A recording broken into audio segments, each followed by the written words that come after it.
For hundreds, if not thousands of years, the waters of the Firth of Forth were renowned for the quality and indeed the quantity of their oysters.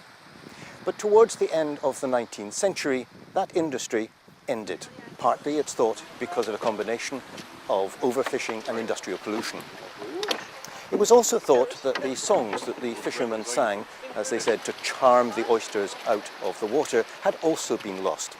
These were known as Dreg songs. But that's all right. But then a collection was handed to the Library of Congress in America, and they included some very early recordings of exactly those songs. It starts off with a wee lilt to the oysters to get them kind of in the mood for being caught, and then it goes into the call, the rowing call, which has got 3 beats, 2 beats, 3 beats, 2 beats, and it goes on a bit. We'll get round in there.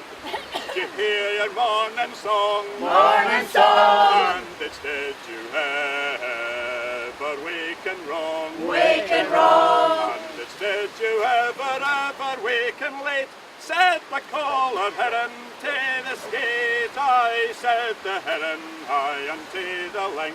Hey, the fishing's fine, fishing's fine, and my tail a line, tail a line, and you didn't go, hey, unto your bed.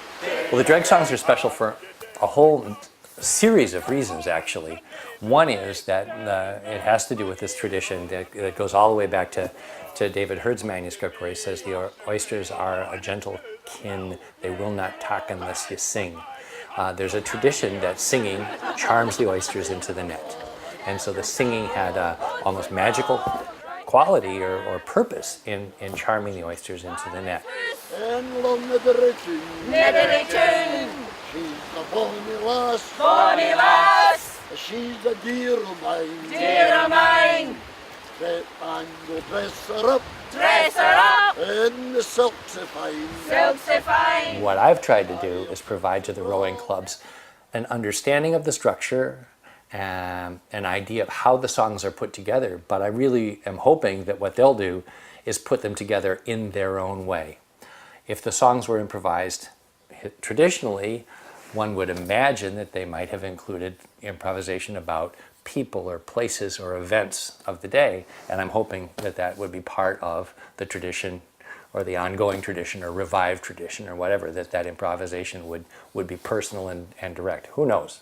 Where they take it is where it's going to go. One thing I was conscious of is that the original songs, and from what Archie and other locals have told us, Tom told us, they weren't particularly fancy songs. They weren't delicate in any way, in any sense of the word, and therefore the words that we've tried to incorporate again aren't. We didn't want to be too twee or too sugary about it or sentimental. They're not sentimental songs. They're a bit of gossip and a bit of calling between boats, maybe a bit of name calling. So yeah, we used a lot of the words that are in the original songs that we felt were common. Things about, hey, I see a ship, elements like that repeat in various songs.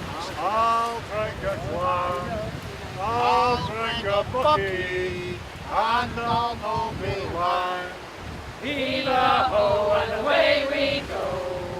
Until we both come until we'll crack a drum as long as we can. From this good and long tail. Heave-a-ho, and away. When I started learning about these songs, I thought, these songs need to come home. I mean, they're no good sitting in an archive. They need to be actually part of, they need to be living in their home waters. Away we go. See them waiting on the quay. Dreg wants to be what's made of all. If we never try, we shall be seen.